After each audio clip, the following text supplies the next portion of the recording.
Team Whelan's Matamata Cup Day on Saturday, here to preview the action. Jason Tan. Aidan, looking forward to the day. It's always a good program. The weather is making the track track conditions a little bit uncertain. Expecting, hopefully, it won't get too far beyond the better side of slow. Kick off with the 1600 metre maiden race, and favourite here, Grand Eagle at 340-150. The favourite is Harbourside with the second favourite in stablemate 390-160. And if we look down a little bit further, I'm sure there's a bit of support for Verna and Me at 450 and 175. Of course, Vern Trillo, one of the part owners, and that's the reason why this horse is named. I think those three horses that are short in the market are the runners that you want to be playing around. I wasn't quite sure around Harbourside and Grand Eagle, but I really like the last start run of Grand Eagle. Look, how the horse progresses is sort of the question, this preparation. And yeah, interesting that Lee Thinnis has decided to ride Harbourside. Yep, exactly. Both of them for the Tony Pike stable. Let's move you on to the second and see the market for the Matamata Mitre 10 1600. De Koning at $5.20 and $2 for Lindsay Sadler. I thought the first up run was very good. Charlie Rose 480, 720 Soundworks, and 850 about Addis, who's a Group 2 winner earlier in the career. Really like how Soundworks comes into the race, and thought that was the play in race number 2. I respect the form around Charlie Rose and De Koning as well, but yeah, Soundworks was the horse that I was prepared to bet each way. Emphasis on the place. Yep, Oz each way on De Koning, I thought was a nice enough price as well. On to the third. This one is a 65 over the 1400. Decades at 6 and 220 up the top. Sister Bill was hitting the line really strongly last time out, 360, 155, and they're getting 9s about La Mia Stella, and also Paint the Town. I thought the run last time pretty good from that horse as well, Jason. Sister Bill, definitely one of the horses to beat. Decades, unfortunately, doesn't draw overly well. King Kane rates really nicely and look, gets the claim. Obviously you're offsetting that weight allowance with the inexperienced Chelsea Burden, but she's had success in her very first ride. So Decade's the horse that'll be prepared to bet each way. Big watch on King Kane to place at that quote. Okay, just Chelsea's second ride to the races on Saturday as well. The Fairview Forward Matamata 1400, a really nice 3-year-old race is the fourth, and here's the market. Not a bad idea at 550 after running second to Wanganui Guineas last time out. Dawn Patrol, debut winner at 4s. Mask at $9, really hit the line strongly at Hastings last time. Valerie at 750, rip him up at 550. Interesting race. Not easy to get a line on a lot of these horses. However, if you do have ideas on specific horses, then you're potentially rewarded if you get it right.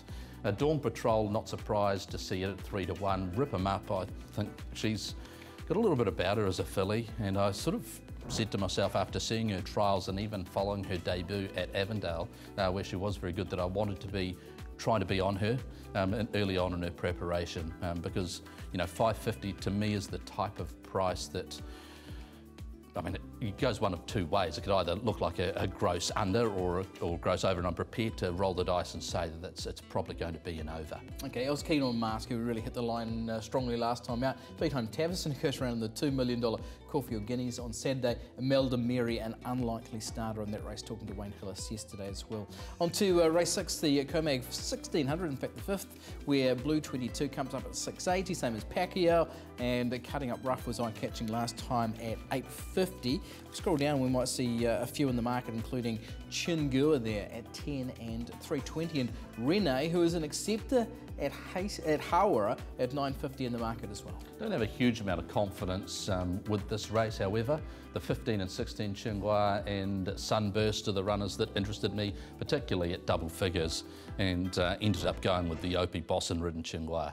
Me too. $12 seems like a nice price. You've gone hard though. You've gone win. I've gone each way. Oof, I've kicked for touch. It's an each way prize. And that's an Aussie sure. rules kick, isn't it? Jeez. Toe hacker, you are always too Jason. Team Whelan's Matamata Cup, the feature at listed level. Ringo 22, our deals and heels at 10. You're getting 10s about Richie McCourse as well. 14s Petit Angers, $4. Demonetisation. And Sheriff at 280, 130, Jason. With the 4-year-olds, demonetisation and Sheriff. Pretty short Sheriff, but look, it was hard to deny what you saw to the eye at Hastings last time, but with demonetisation, I think that Michael Coleman from the draw has an opportunity from the 1600 metre point, it's a long run down the back straight to just work across and find a position that he's happy with. So I think he'll be hard to beat on that score, and if there is any sort of jostling in behind and Sheriff gets into a bit of trouble, then he'll be right there. You've gone Deals and Heels, which was lucky not to go over the inside running rail last start. Yeah, exactly, and a horse who does handle rain-affected track conditions, stake placed on several times. I think just really in prime, looks like a suitable race. Richie McCaw's also very well backed during the week, $2,000 on Richie McCaw, so some money around him too. And two really encouraging runs against the Pata Ruakaka in the lead up. Let's move on to the next, this one, the Russell and Yvonne Green Memorial 1200, where $4 is the price around Rosa Carolina, has been to Tavachi, so has been served in the lead up to this. $5 midnight runner, $5.50, how about that? Sleeping Beauty at $8 and $9 for Princess Kiriru.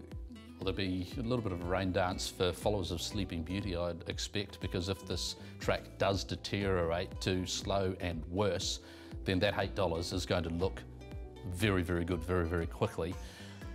At its current rating, I'm happy to bet how about that, but the more we sort of hear that there's a little bit of rain around the Matamata region, the more you'd be thinking, oh, maybe it's worth speaking Sleeping Beauty at 8. There's some really nice trialists coming into this as well, but we know Sleeping Beauty, she's you've lobbed her. On wet track. She won this day last year. The claim up, I just thought with the rain, I thought she's going to be a really nice price. So she's the bet in the race for me. Let's move you on to the 8th, and this one, the Colchester Engineering over the 2,000 metres. Athena Baby at the top at 13. Suleiman looking for 4 straight at 580. Yet Zanyetta at 950, Divine Duke at 950, and Gundown at 450. Interesting, these two Baker runners, Zanyetta and Gundown. Also Bizwinkle, who's a likely starter in the Egmont Cup at 780 down the bottom. But I thought that the Baker runners were interesting runners in the race. Oh, definitely Gundown as well. Aiden for me at $4.50 between him and Caricature. You've got these 4-year-olds that we speak of that are coming into races like that will be hard to beat. I thought the real value in the race was Podrick. The last couple of runs have been very good behind Dan's Dance, and last start didn't have all favours at Avondale. There was a bit happening early on in the race, and I just don't think he got into the rhythm that they would have been happy seeing from him. So he's at big double figures. He's worth a spec at that price. I respect the two 4-year-olds, the filly and the gelding, but yeah, at that price, Podrick.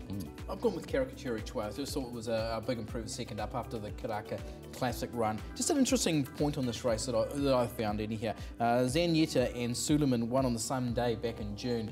Zanyetta in 85 company, Suleiman in 65, and obviously is progressive. But that day, Zanyetta ran 2.25 seconds faster. Now that is a long way, 13 lengths faster than Suleiman, who's well better backed in the market. On to the last of the 9, and we see here 580 about Prince Jabil, 550 for Vainglory and 550 for Jimmy Rocket, who was luckless last time. Fly to the Moon at 580 and El Jody at 980. He's a bit like that, isn't he, Jimmy Rocket? He does attract a lot of bad luck given his run style. I've gone for him though, and I'm not going to be giving him too many more chances because he's often well backed. And yeah, you expect more from him, but I think he's a decent quality horse, and once it clicks, he might win 2 or 3 at short notice. Yeah, I've gone with Prince Jabil, a maiden winner last time out, but in a weak race. This one here, it's interesting what the mare's done, isn't it? Von Tunzelman, Sheriff, Prince Jabil. Maybe they could see a couple of them win, Sheriff and Prince Jabil on Saturday. Jardine, you tell me. Exactly, who was just about there in a Capital Stakes those years ago. Jason Tarn's assessment of Matamata here on the Punters.